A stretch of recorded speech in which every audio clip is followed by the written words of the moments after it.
Alright, so si Darna, nahugis buhayan na, kinall out si Robin Padilla dahil nga sa pag-amin nito na isa siyang komunista. Parang nagalit yata itong si Darna na hugis buwaya dahil hindi daw siya ipinagtanggol ni Kuya Binoy nung panahon na nire-red tag siya. Chinika mo pa na yung ex-girlfriend ni Robin Padilla, dinadalo pa siya sa bundok. Putang ina mo, chismosa kang buwaya ka. Itong dambuhala na to, pwede ba, Angel? Walang obligasyon si Robin Padilla na ipagtanggol ka doon sa mga nagre-red tag sa'yo. Dapat, ang unang-unang nagtanggol sa'yo, yung tsuhin mo o pamangkin mo ba, si Colmenares, yung abogado ng mga CPP-NPA, since siya naman talaga ay miyembro ng NPA, siya ang unang-unang dapat nagsabi na huwag yung i-red tag si Angel Locsin dahil hindi siya miyembro ng CPP-NPA na tinag sa buong mundo bilang terorista. Bakit si Robin Padilla? Ano bang obligasyon niya sa'yo? Tsaka may jowa ka. Ba't hindi ka pagtanggol ng jowa mo? Huwag yung ganyan na aking misis. Hindi siya NPA, ganun. Yung mga kaibigan mo sa ABS-CBN, si Vice Ganda na ang tapang-tapang porque maraming pera. Ba't di ka niya pinagtanggol? Yung may-ari mismo na ABS-CBN, bilang ikaw ay kanilang talent, ba't hindi ka nila pinagtanggol? Ang dami-dami mong fanay.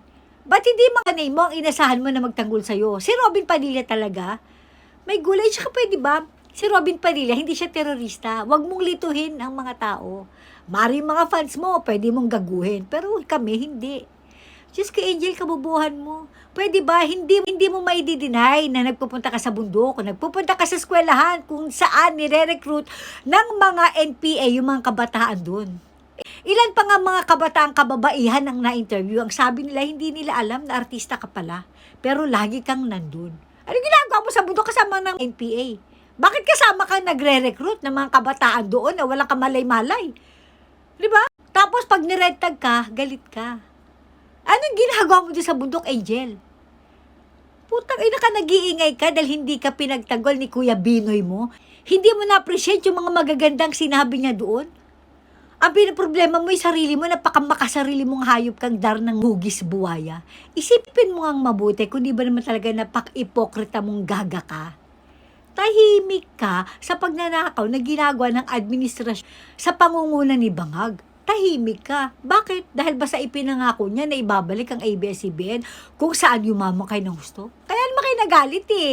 Dahil hindi niya nirenew ang franchise ng ABS-CBN. Hindi naman ito isinara. Nag-expired ang franchise na nagpayaman sa yung buwaya ka.